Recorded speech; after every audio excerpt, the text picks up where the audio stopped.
Iya, silakan. Sejarahnya, Pak. Iya, sejarahnya. Baik, izin Bapak dan teman-teman, yang mana di sini saya akan menjelaskan tentang sastra Indonesia di masa Jepang atau sastra Indonesia masa Jepang.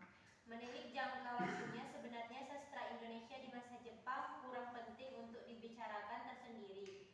Sastra Indonesia di masa Jepang berlangsung hanya kurang lebih 3,5 tahun.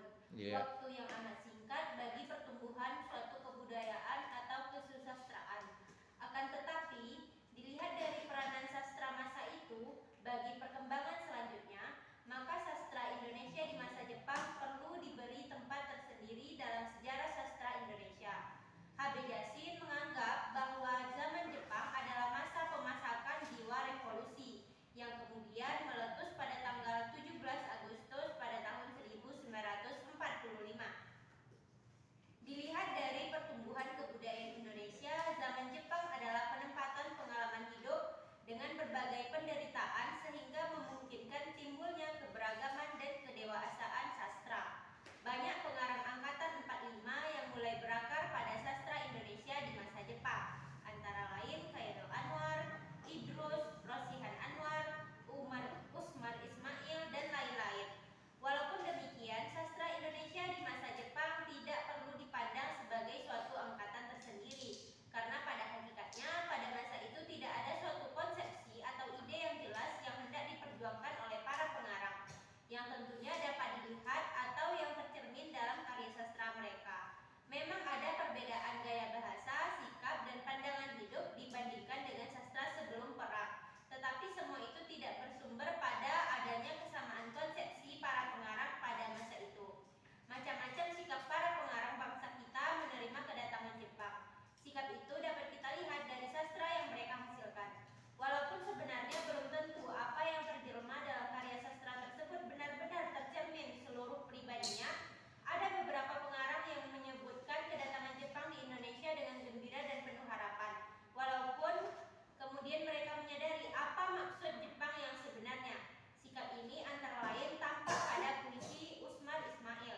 Bagaimana sikap Usmar Ismail pada mulanya tercermin pada bait terakhir puisi yang berjudul Kita Berjuang, yang mana isinya berbunyi, sebagai dendam menyapu kalbu, bangkit hasrat damba dan larang, ingin ke medan ridho menyerbu, beserta saudara turut berjuang. Akan tetapi, pada puisi-puisinya kemudian terasa bahwa ia mulai resah dan sangsi terhadap saudara tua, dan akhirnya perasaan dan semangatnya tertuju pada kemerdekaan tanah air. Puisinya yang berjudul Cahaya Kemerdekaan ditujukan kepada tanah airku. Di samping itu, terdapat pula beberapa pengarang yang sejak semula memang curiga terhadap maksud kedatangan Jepang di Indonesia. Oke. Jadi sebetulnya Khairil itu udah nulis pada masa Jepang. Anda lihat puisinya 1943, kan simbolis bentuknya.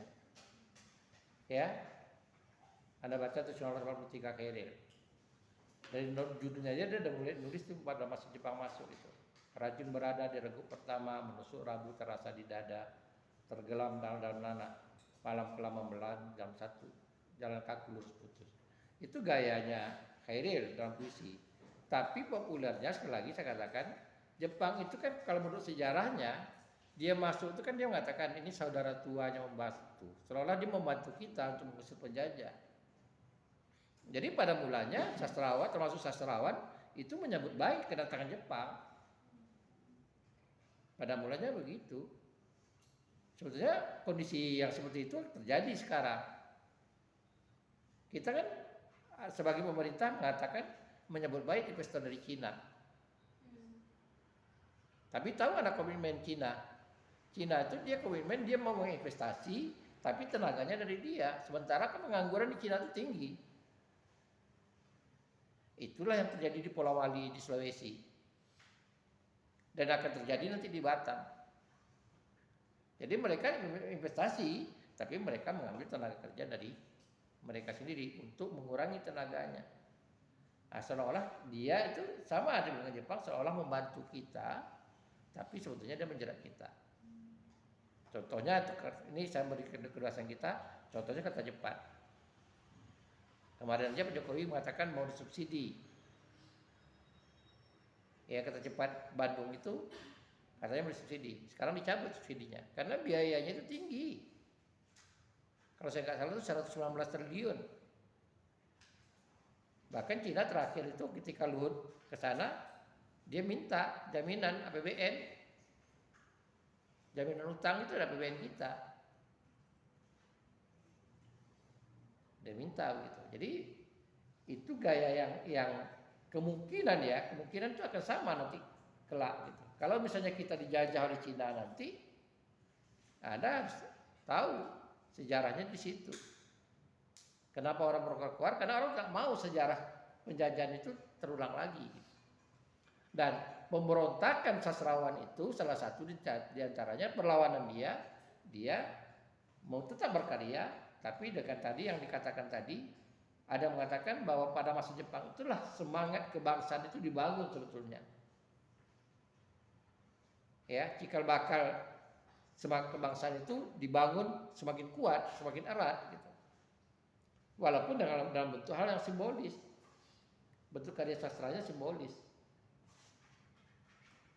Jadi kalau Anda baca nanti karya Tijaulah Dunia Sana, misalnya, kalau Anda tidak mengkaji secara mimetik,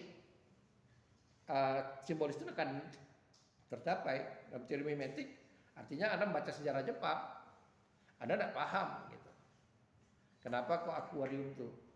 Ya begitulah kondisinya.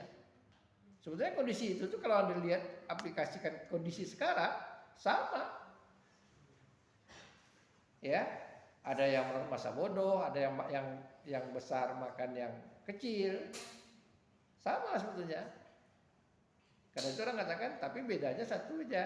Sekarang ini kita dijajah oleh bangsa kita sendiri. Yang ditololi oleh para kelompok kita yang dikatakan orang itu 9 naga. Ini contoh kasus Rempang, kok tiba-tiba batal? Berarti dulunya gimana gitu? Konsep orang udah demo-demo akhirnya nggak jadi digusur. Karena orang dia melihat kalau terjadi gusuran pasti akan terjadi pemberontakan oleh orang Melayu. Ya pasti. Karena di Melayu itu ada namanya konsepnya amuk.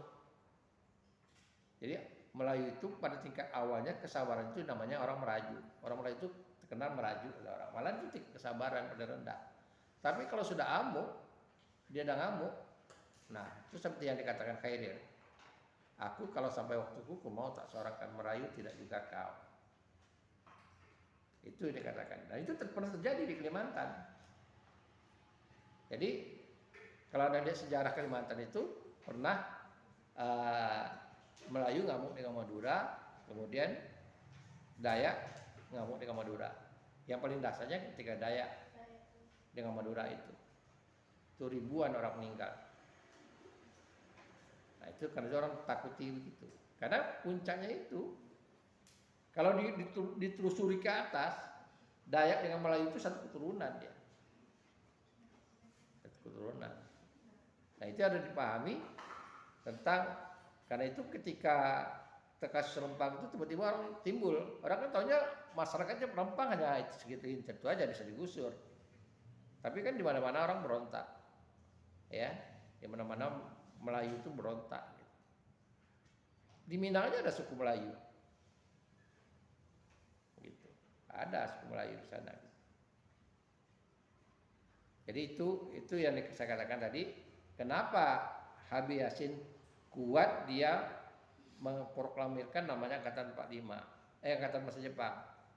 Kehebatan Habib Yasin ini dia langsung mengumpulkan karya pada masa itu. Jadi Habib Yasin itu dengan dokumennya langsung dia mendokumentasikan. Nah, kita tahu karya-karya pada masa itu simbolis semuanya. Alirannya simbolis. Termasuk tadi yang dikatakan tadi, ya. Khairil pada masa itu sudah nulis, gitu, sudah nulis, gitu. Pada masa Jepang itu, populernya Khairil ketika Angkatan 45, populernya dia. Sama dengan Sutarji, nanti kalau Anda lihat di aplikasi puisi, Sutarji itu tahun 80-an dia mau baca kredonya, 2 tahun kemudian baru orang menyadari dia itu tokoh perubahan dalam puisi.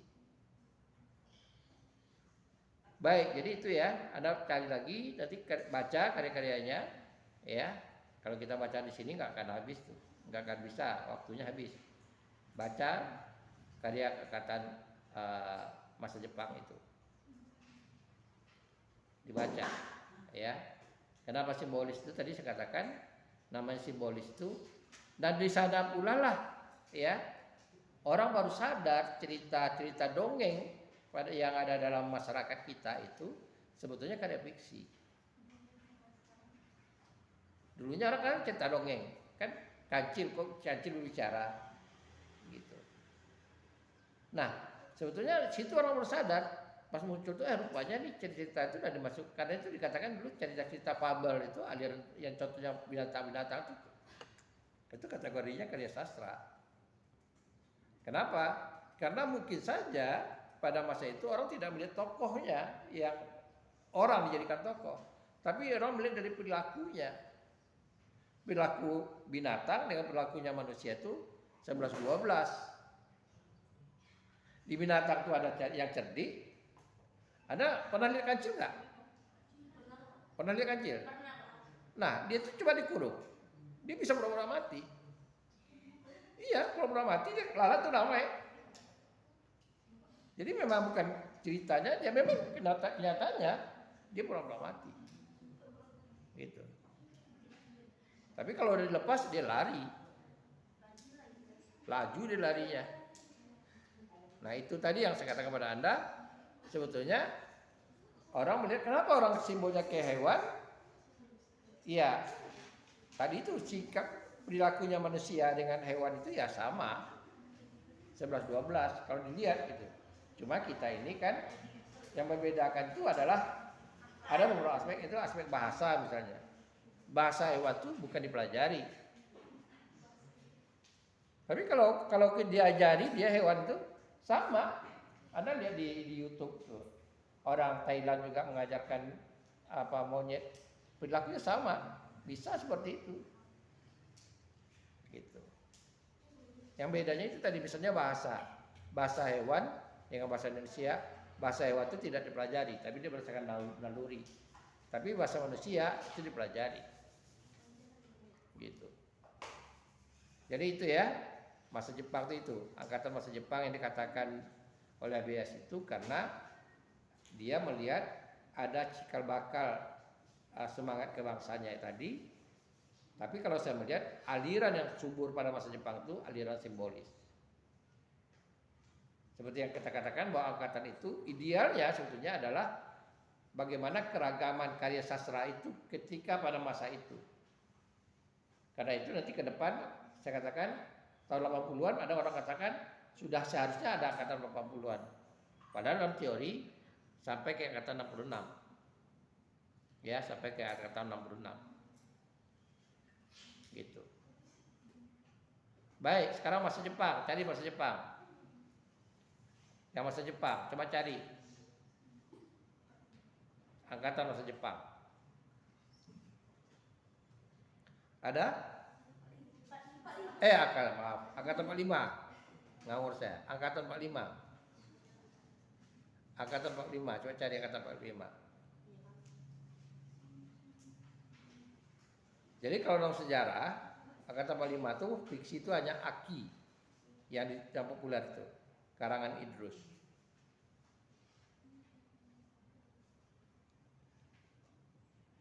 Yang lebih banyak pada angkatan 45 itu puisi. Tapi diwarnai oleh Khairil tadi. Ya, diwarnai oleh Khairil. Khairil itu masih muda. Tapi dia produktif sekali. Angkatan 45. Coba ada yang baca? Ada? Ada yang di belakang?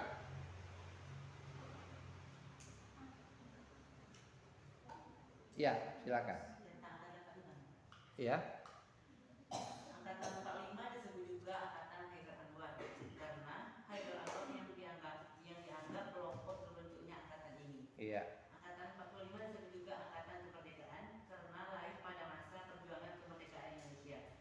Pemilihan nama Angkatan 45 adalah Rosihan Anwar. Karya yang lahir dari angkatan ini sangat berbeda dengan angkatan sebelumnya. Hal ini dikarenakan angkatan 45 dilatari dengan penjajahan bangsa Jepang yang terkenal sangat keji. Angkatan 45 mempunyai ciri khas pada karya-karyanya. Ciri khas ini yang membedakan karya angkatan 45 dengan angkatan sebelumnya. Berikut adalah ciri-ciri pada karya angkatan 45, yaitu bebas, artinya tidak terkurung oleh aturan-aturan sebelumnya. Yang kedua, individualistis, artinya karya-karya sastrawannya betul-betul merupakan isi perasaan dan pikiran pengarangnya. Berikutnya, universalitas, artinya karya sastranya bersifat universal yang membawa sastra Indonesia merupakan bagian dari sastra dunia. Berikutnya ada realistis, artinya selalu mengungkapkan sesuatu yang biasa dilihat, dirasa, ditemukan dalam kehidupan sehari-hari. Berikutnya ada futuristik, artinya karya sastranya berpandangan pada masa depan dan selalu membawa hal-hal baru serta berusaha menunjukkan pemikiran yang baru bagi masyarakat. Oke, jadi ingat ya, dia ada kata futuristik tadi ke depan. Nah, kalau kita lihat angkatan 45 itu, ya kalau kita lihat angkatan 45 itu, nanti Anda bisa baca. Tadi itu banyaknya pada Khairil. Itu saya katakan, kenapa saya katakan aliran tadi balik pustaka itu romantis, lalu ke realis, lalu ke simbolis. Angkatan 45 lebih alirannya ekspresif.